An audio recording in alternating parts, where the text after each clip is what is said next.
Frostburg, Ohio for coverage of the Four Crown Nationals, today presenting the Stock Car B-Feature. And we have 11 cars set to compete for 20 laps, and here is the starting lineup. On the pole in car number 21 will be Butch Garner from Forsyth, Illinois, driving a Regal Buick. On the outside of row number 1, car number 99, the defending champion of the USAC Stock Car Division, and in fact the driver who has already clinched the championship for 1983, Dean Roper from Fairgrove, Missouri. In the second row will be car number 98, driven by Tom Meinberg from Hamilton, Ohio. And outside of row number 2, car number 17, Gordon Blankenship from Keokuk, Iowa.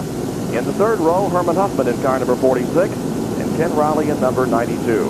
Row number 4, car 43, driven by Terry Pearson. Outside of row number 4, Donnie Matlin driving car number 2. In row number 5, car 49, Michael Brown and 10, Rick O'Brien.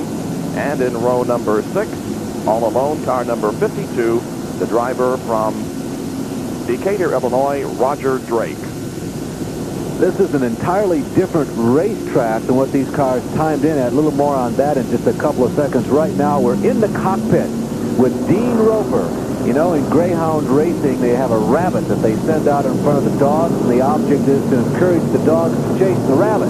Well, here is the rabbit for USAC Stock Car Racing in 1983. This guy has been undefeated and certainly is the guy to beat here again this weekend. Tom Meinberg drives car number 98 and will start in third position.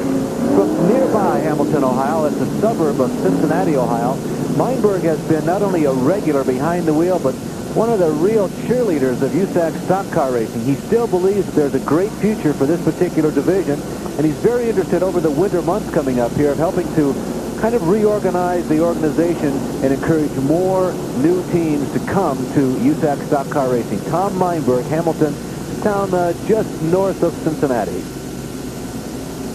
And car number 2, driven this afternoon by Donnie Matlin from Cincinnati, Ohio. And Matlin is one of the first converts, really, that Meinberg has brought to this form of racing. Matlin is a dirt track racer. He's not a pavement driver. He's a young guy. This is the first time ever, however, he's participated in a USAC stock car race. Kind of a big, husky, athletic type guy. And none of us have really had an opportunity to look at him in competition before, so we're kind of anxious to see this guy. He certainly has brought a fine-looking race car to the USAC Stock Car Division. So the 11 cars in the starting lineup have passed by the main grandstand. The fans in the stands have saluted the drivers, and the drivers have saluted back. And we'll get a green flag in possibly one more lap. Also in the field, car number 10, Rick O'Brien from East Peoria, Illinois. Bob Rick is one of the younger drivers in USAC Stock Car Racing, but he's had a pretty good level of success. He's a consistent top 5 finisher, and as you mentioned, Roper's already got the points locked up as the one-lap yellow flag continues to wave. I do not believe we'll be going green this time around. O'Brien has become a consistent top 5 finisher in this type of racing. Last year, he was third in the point standings, and he has his sights set on being the runner-up in 1983. Well, there were a couple of good points battles going on in the USAC Stock Car Division. This is the final race of the year. Butch Garner is in second place with 750 points, and Rick O'Brien, who you just mentioned, is in third, only 20 points behind Butch Garner. And then as we look toward fourth and fifth place, Tom Meinberg has 575, and Joe Wallace, who is not here today, has 570. So the cars come by the main grandstand, head for turn number 1, and still warming up out there, anticipating a green flag next time around. The track was watered since we qualified. When most of these guys went out to qualify, the track was extremely dry, dusty, and pretty slippery. Now, there's a different type of slipperiness to the surface now. There's a little bit of excess water on the racetrack. About 4 or 5 laps into this race, we're going to have a terrific racetrack. But a couple of these guys are probably in for a surprise. The cars were set up for a hard, slick, dry racetrack, and it may be just a little tacky, a little sticky, particularly in the early stages of this race. Now, this 20-lap race will determine the starting order in the feature race, which will be coming up just a few minutes later. Now, the cars are in turn number 4. They begin to accelerate coming out of the 4th turn, and the green flag is out. Our 20-lap B-Feature for the USAC Stock Cars underway. Into turn number 1, the cars broadside and begin to string out just a little bit. A car spins in turn number 1. That is Rick O'Brien driving car number 10, and they'll have a complete restart unless O'Brien can continue to go, but the yellow flag does come out, and it looks like we're going to have a complete restart. Well, the surprise we predicted, I think, occurred. The track is still pretty moist, particularly right in the middle. Something else happened also as they charged into turn number 1. Donnie Matlin, driver out of Cincinnati, Ohio, popped a radiator hose, or so it would seem. A lot of water and steam coming out from underneath the engine department. Matlin has pulled back into the pit area, but he also deposited a little bit of extra moisture on that racetrack when the field went into turn number 1. Well, we'll take a look at the replay, and there indeed is the problem you indicated. A lot of smoke coming from underneath the Matlin car. And Rick O'Brien right behind him. But Rick, of course, the guy who ended up spinning out, but he's right in the heart of all that extra moisture, as if there wasn't already enough laid down. And poor Rick, really not much he could do except lock her up. Look at that left rear wheel wobbling a little bit. You see the pressure from that race car and the axle pulling on it as the car spun sideways, going out of turn number 1 and approaching turn 2. So the car's reformed now for a complete restart. We have no laps completed yet. Spin in turn number 1 on the start, so we'll be back with the start of this B-Feature for the stock cars in a moment. Bob Jenkins, Larry Hooper back at Roxburgh, Ohio's Eldora Speedway, where the USAC Stock Cars have now reformed and get ready for the start of their 20-lap race. A false start, or at least a spin, in turn number 1 after receiving the green flag a few minutes ago. Rick O'Brien in car number 10, spinning down in turn number 1. Rick is a graduate of motorcycle racing. Matter of fact, part of the legacy is this number. This is the number he always used in the bikes. Herb Shannon a couple years ago gave up on this number to let this young driver, whom Herb mentioned probably has a better future, at least at this point. Herb Shannon having been around for a number of years, and what I do, so I'll give him the number. This is just a moment in time. This race, we're going to go 20 laps, and there's only one strategy here, and that is go as fast as you can, as soon as you can. It's just a real flick of the watch, really, for all these drivers. 20 laps, go as fast as you can, as soon as you can, and try and come home first. Butch Garner, car number 21 on the pole, outside Dean Roper, number 99, the champion of the USAC Stock Car Division. Off of turn number 4, and the green is displayed once again. So we'll start this feature again, and some contact between Garner and Dean Roper, and parts fly off of Roper's car, but everybody manages to keep going. Roper at a very slow speed, and I'm not so sure whether we're going to have a yellow or not. It appears that the green will stay out. Here they come off of turn number 4 to complete lap number 1, and the lead held by Tom Meinberg. Dean Roper pulling off the track into the pit area in the backstretch. The race is on. Tom Meinberg is the leader with Butch Garner running second. And it appears to me, Larry, that Butch Garner perhaps thought that the yellow was going to come out, and he slowed down because he's on the throttle once again. Yeah, I think that's probably exactly right. Here comes Meinberg. It's Garner out of turn number 4 down the front stretch.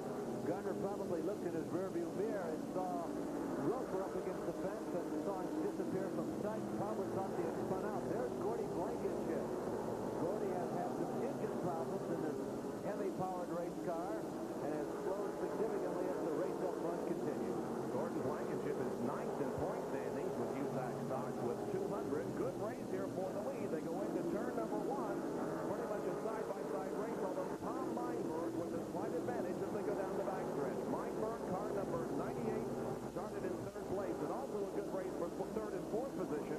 Number 43, Terry Pearson, and the 92 of Ken Raleigh.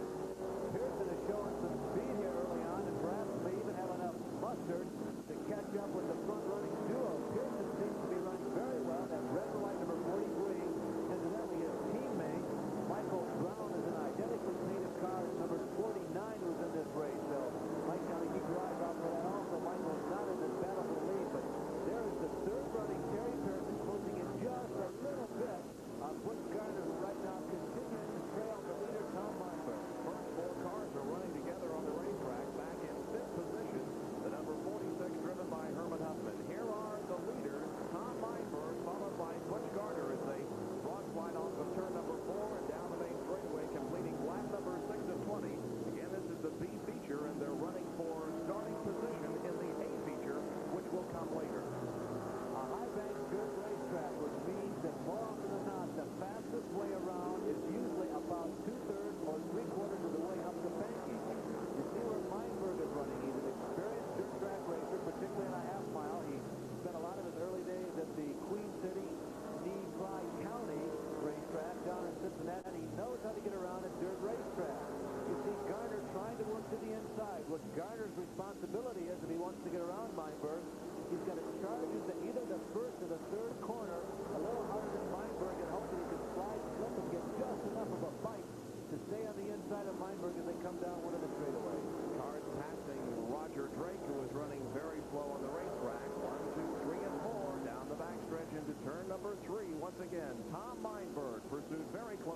Butch Gardner now battle for second position as Pearson goes to the inside of Gardner but could not pull the pass. Pearson now receiving some challenge from Ken Raleigh, who is high on the racetrack. Ken Raleigh inches ahead and goes into third position. Pearson drops back to fourth. It's still Tom Meinberg leading, though, as they go down the backstretch. And Ken Raleigh now beginning to show some strength as he has taken to the high side of the racetrack and is beginning to find a bite up there. Ken Raleigh, the 1974, yes, 74 Rookie of the Year in the USAC Stock Car Division. Another real experienced driver when it comes to dirt. A lot of his dirt experience is on the half miles and third miles of the Midwest. And Raleigh is really moving up. He's found a nice groove up there on the high side, looking for a cushion like a sprint car or a midget, and he's really been gaining some ground. Now the straightaway once again. We've completed more than half of this race. And the driver we're watching right now is Ken Raleigh, car number 92, running in third place right now. The lead held by Tom Meinberg, but Raleigh inching closer to the second place. Butch Gardner into turn number 3 again. It seems as though he can close in on Gardner as they approach the turns, but Gardner able to inch ahead a little bit as they go down the straightaway. Now Ken Raleigh looking for an opportunity to pass and go into second position. Meanwhile, it's Gardner moving to the inside of Tom Meinberg down the backstretch in the battle for the lead. Into turn number 3, side-by-side racing. It is Butch Gardner to the inside, Tom Meinberg outside, and tucked right on the back bumper of Meinberg is Ken Raleigh. You can see Raleigh's windshield wipers going back and forth wildly as he uses it on this dirt racetrack. 3 abreast, coming out of the number 2 corner, down the backstretch. Raleigh looks for a hole in the middle, but it's not there. Closes up rapidly, but it looks like he may have the advantage on Gardner as they come out of turn number 4 this time.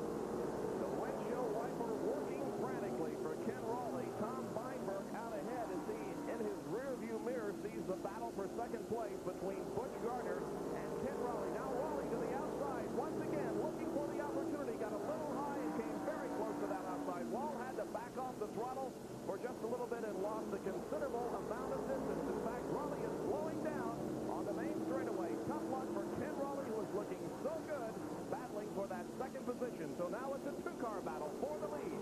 Butch Gardner and Tom Meinberg down the backstretch. Meinberg still holding on to the lead, but he has his hands full.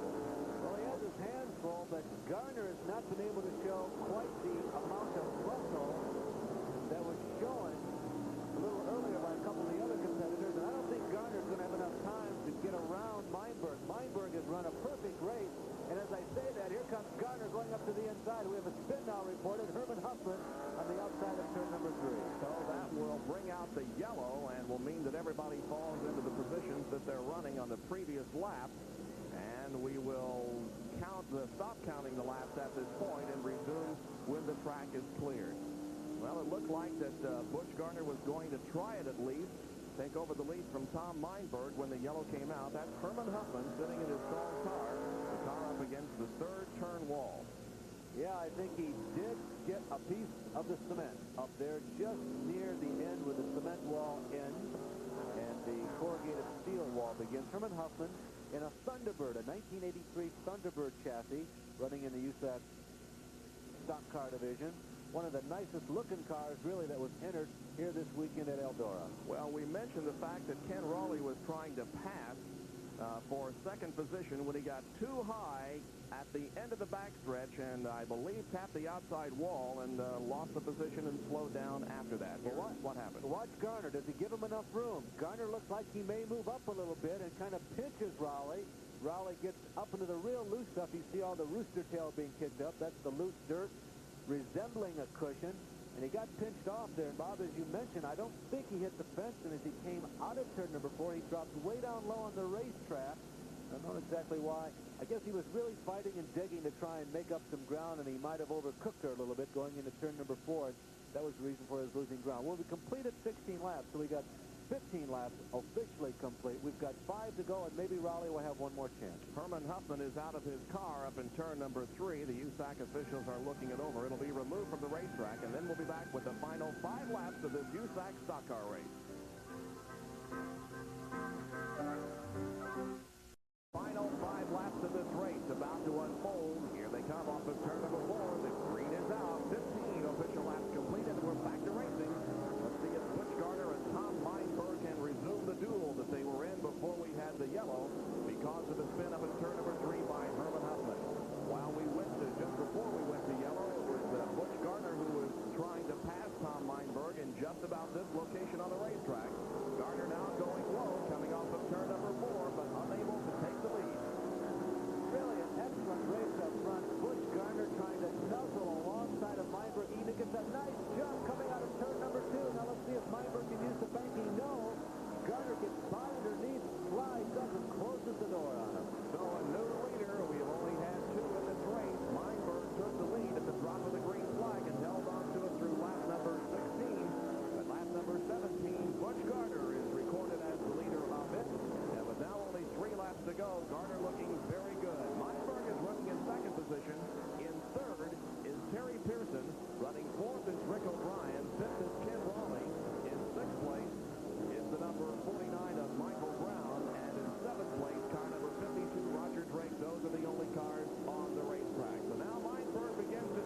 around lap 17. Everybody has dropped off the pace. Rowley apparently did touch the finish in that incident that he had with Garner and did suffer some damage because he has slowed significantly. There's Switch Garner looking for Checker, Bob. And here he is off of turn number 4, and the checkered flag is out. The race winner is Switch Garner. A good race for second place here as Terry Pearson put the heat on Todd Meinberg there in the closing lap.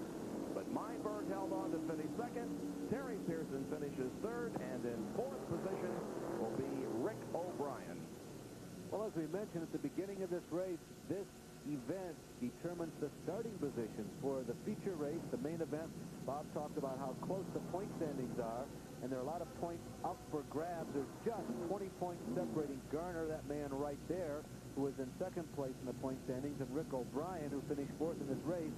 And the breakout in just the first 5 positions alone: 200, 175 points, 160, 150, 140 in the main event. And if you drop out and finish like 11th or 12th, you can drop all the way down to 70 points.